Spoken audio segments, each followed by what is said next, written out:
Assalamualaikum warahmatullahi wabarakatuh. Yang saya hormati Bapak Dr. Andes Ahmad Haris MAG selaku dosen pengampu matkul ilmu filsafat Islam. Pertama-tama marilah senantiasa kita ucapkan rasa syukur kita atas nikmat yang telah Allah berikan kepada kita. Nikmat sehat, nikmat iman, nikmat Islam, hingga kita rasakan hari ini. Kedua kalinya, semoga selawat dan salam senantiasa kita curahkan kepada junjungan kita Nabi Agung Nabi Muhammad Sallallahu Alaihi Wasallam, yang mana semoga kita semua kelak diakui sebagai umatnya beliau. Amin ya rabbal alamin. Baik, saya di sini izin memperkenalkan diri. Saya Reno Aji Nugroho dari PAI 1B. Di sini saya akan membuat sebuah video yang mana ini adalah tugas dari matkul ilmu filsafat Islam untuk menyelesaikan UTS di tahun ini. Semoga video yang saya buat ini bisa bermanfaat untuk kita semua. Amin ya rabbal alamin. Saya di sini akan menerangkan tentang pendapat Al-Kindi, Al-Farabi, dan Ibnu Sina tentang adanya Tuhan, daya jiwa dan ilmu, serta kesehatan mental menurut Ibnu Sina. Yang pertama adalah pendapat dari Al-Kindi mengenai adanya al-wujud. Al-Kindi menyatakan bahwa segala yang ada selain Tuhan adalah makhluk yang diciptakan. Ia menekankan wujud Tuhan adalah wujud pertama, abadi dan tidak bergantung pada apapun. Wujud makhluk bersifat baharu atau hadith karena memiliki awal. Adanya makhluk dapat dipahami melalui perubahan, gerak, dan keterbatasan. Jadi, menurut Al-Kindi selalu mencakup dua tingkatan. Yang pertama, wujud mutlak, yaitu Tuhan, dan yang kedua, wujud relatif, yaitu ciptaan. Di sini pendapat Al-Kindi tentang daya jiwa atau kuwa an-nafs, yaitu Al-Kindi membagi jiwa dan dayanya mengikuti tradisi Yunani, tapi ia memberikan sentuhan Islam. Ia berpendapat bahwa jiwa bersifat imateri atau ruhani. Jiwa tidak tersusun dari materi sehingga ia tidak binasa. Yang B, daya jiwa terbagi menjadi beberapa fungsi. Yang pertama, ada daya nabati atau annamiyah, yaitu pertumbuhan, reproduksi, dan nutrisi. Yang kedua, daya hewani atau al-hayawaniyah, yaitu gerak, persepsi indrawi, dan emosi dasar. Dan yang ketiga, ada daya insani atau al-nataqiyah atau rasional, yaitu berpikir, menimbang, menerima ilmu universal. Al-Kindi menganggap daya rasional manusia sebagai yang paling tinggi, karena melalui itu manusia bisa memahami realitas dan mendekati Tuhan. Dan yang terakhir, pendapat Al-Kindi tentang ilmu. Bagi Al-Kindi, ilmu adalah pengetahuan yang benar mengenai hakikat sesuatu, prinsip utamanya. Yang A, ilmu diperoleh melalui akal. Pengetahuan sejati berasal dari akal, bukan dari indera saja. Yang B, dua tahapan memperoleh ilmu. Yang pertama ada indera menangkap data fisik. Yang kedua, ada akal mengabstraksikan makna umum atau ma'mulat. Yang C, akal memiliki tingkatan, yaitu ia mengikuti konsep akal Aristoteles. Akal potensial atau masih siap menerima ilmu.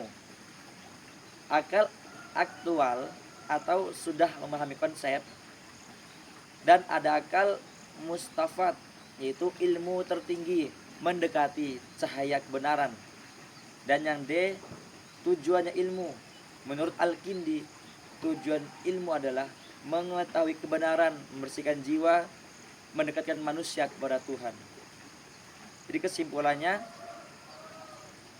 menurut Al-Kindi adanya wujud Tuhan absolut dan abadi. Wujud makhluk baharu dan terbatas. Daya jiwa terdiri dari daya nabati, hewani, dan rasional. Jiwa bersifat ruhani dan tidak binasa. Ilmu hasil abstraksi akal dari realitas. Bertingkat, tujuannya utama mengetahui kebenaran dan mendekatkan diri kepada Tuhan. Dan yang kedua, ini pendapat menurut Al-Farabi. Yang pertama, pandangan Al-Farabi tentang adanya Tuhan.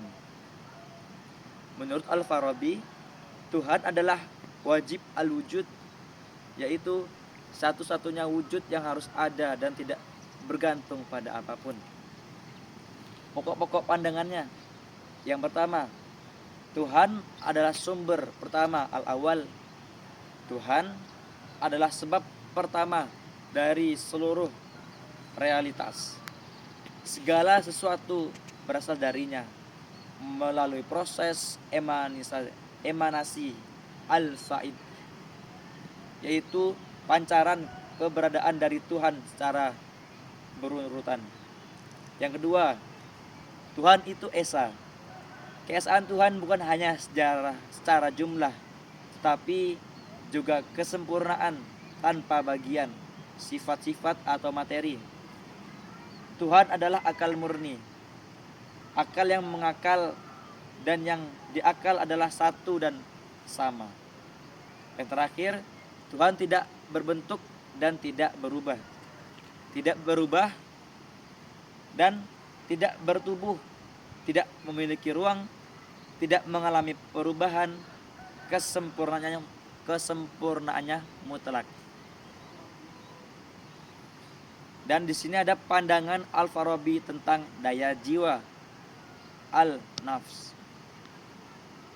Al-Farabi membagi jiwa menjadi beberapa daya, seperti Aristoteles, namun masukkan unsur filsafat Islam.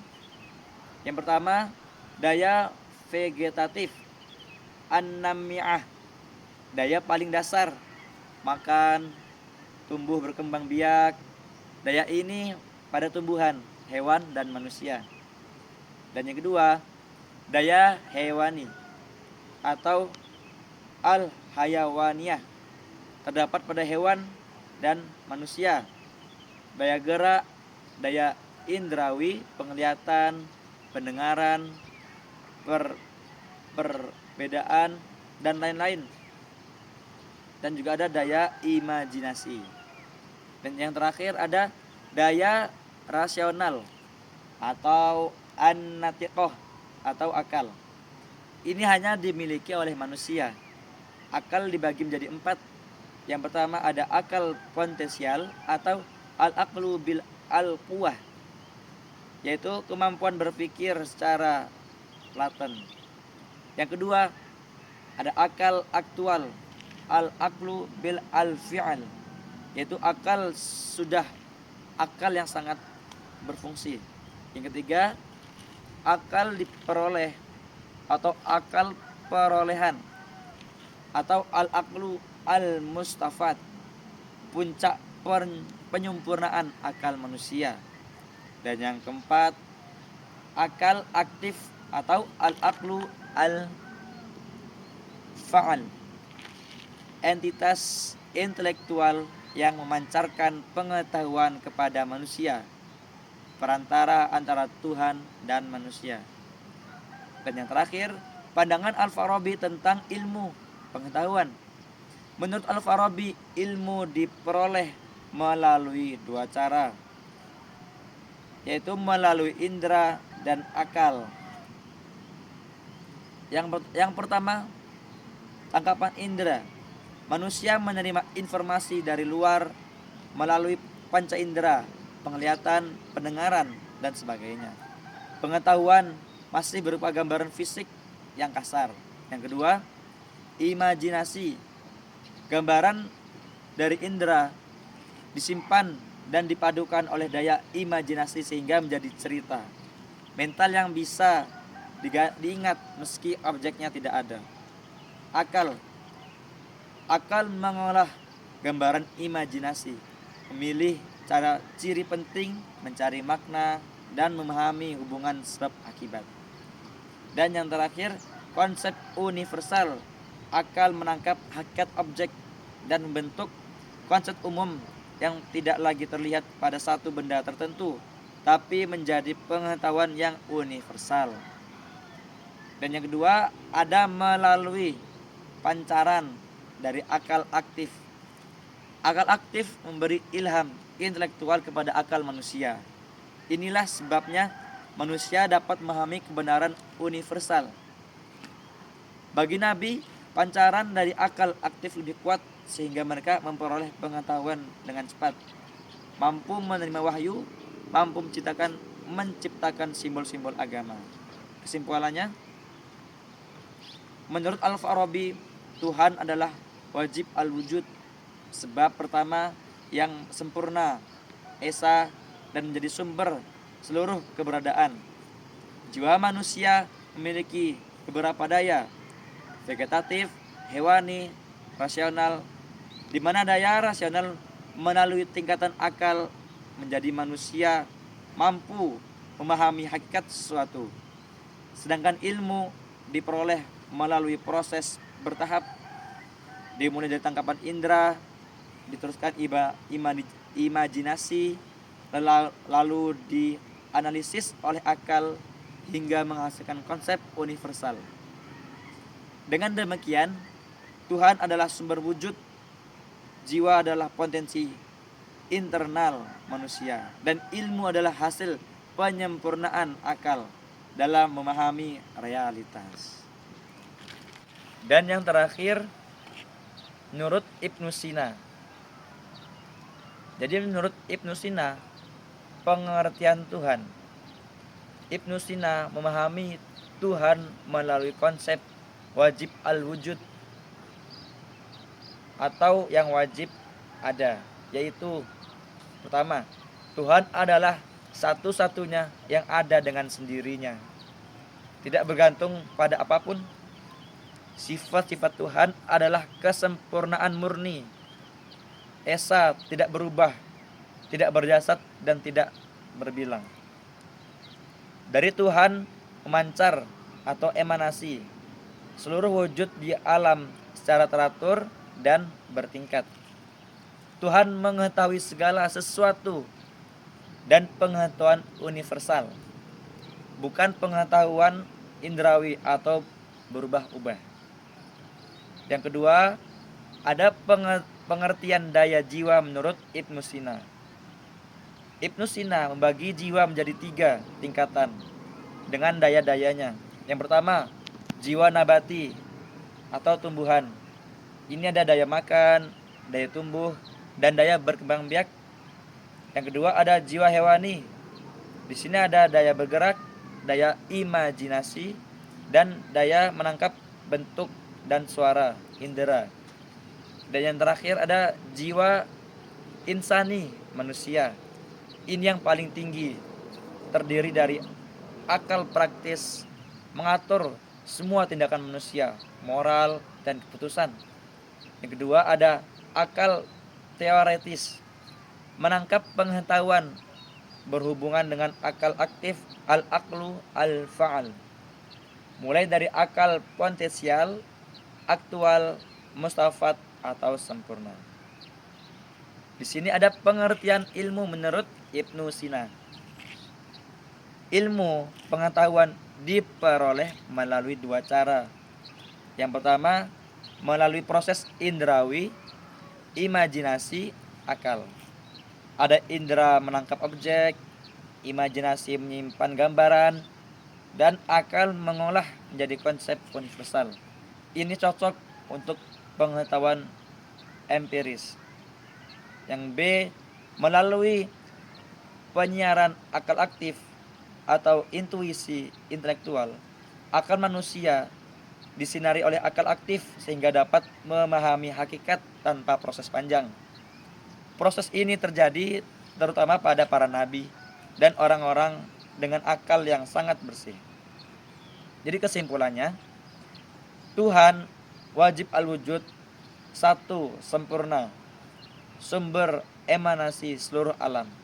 Daya jiwa bertingkat nabati, hewani, insani.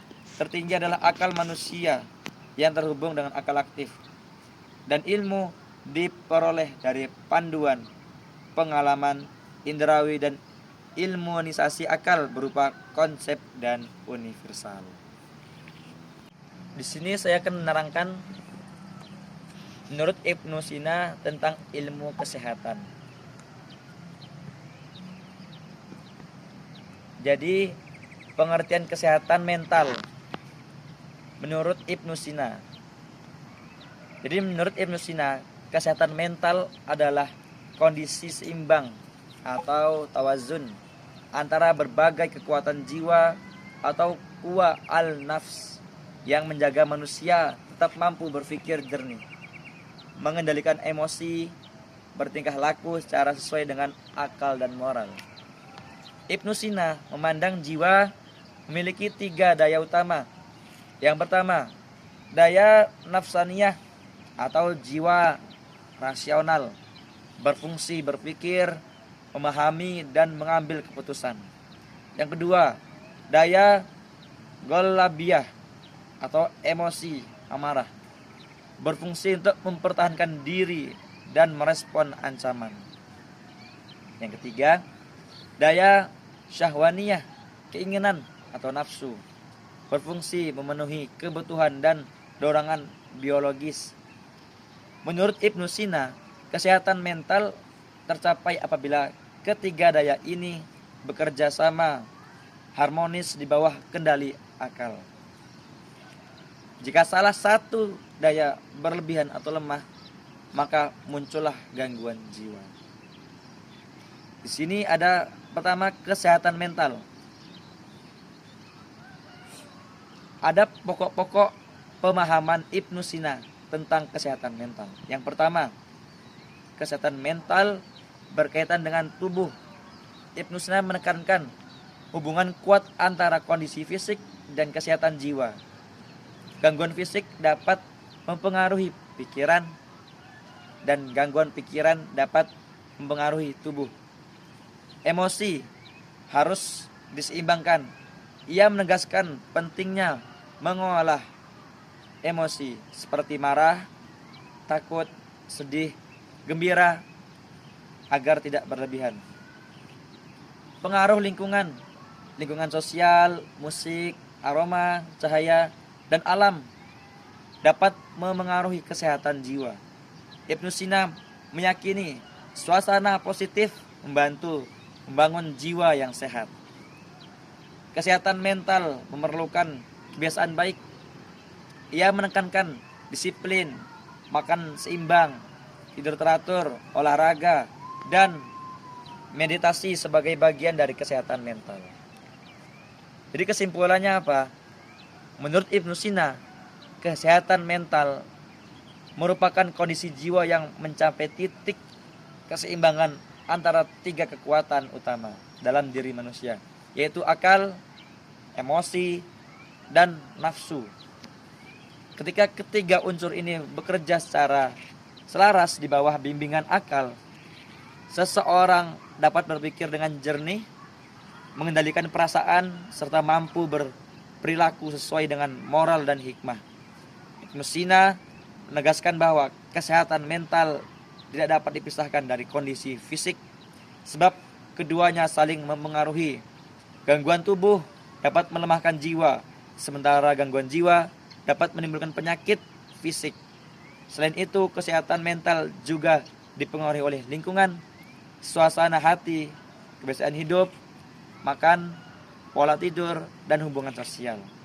Dengan demikian, menurut Ibnu Sina, kesehatan mental bukan hanya keadaan bebas dari gangguan, tapi merupakan kondisi menyeluruh di mana jiwa berfungsi secara optimal, stabil, dan seimbang, sehingga manusia dapat mencapai kesempurnaan diri, kebahagiaan, serta kemampuan menjalani kehidupan secara produktif dan bermakna.